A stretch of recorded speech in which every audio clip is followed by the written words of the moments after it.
All games are like that, Craig. We're going to have one great season. A rollercoaster at Llanidloes and 3-2 win coming back from a 2-0 deficit at half time. How do you react to that?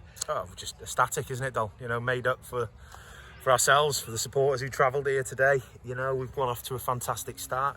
You know, early doors, we've conceded early, and it's a wake-up call to the standard that we're at. You know, we can't afford to make individual errors, and we will get punished at this level. However, we've got the means to create opportunities and cause opposition problems, and we've proven that today. I thought the second goal was a killer blow, but before that second goal come, we had ample opportunities to get ourselves back in the game and take the lead. I thought the first 15 minutes, Llanidloes come at us and they caused us issues with their directness and their hard-working ethic up front. And then once we got to grips with the game, I thought we started to play, get the ball down, and we started to settle. But again, as I said, that first half we couldn't create. We created the chances, we just couldn't take them. We had to grind them down, Craig. It was very difficult first half.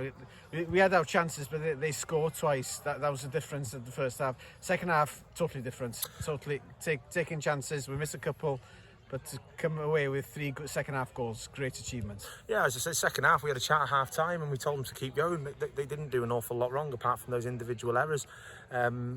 We knew that second half we were going to continue to create those opportunities. It was down to us to take them. We changed the shape slightly, and the 3 subs that come on were absolutely fantastic, and credit to them for that.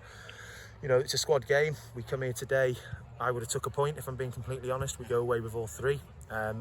And it's a great start to the season for us. We now look to Tuesday. We enjoy this evening, but then focus tomorrow is directly onto that Gresford game at home. Diolch, Craig. Na, diolch pawb.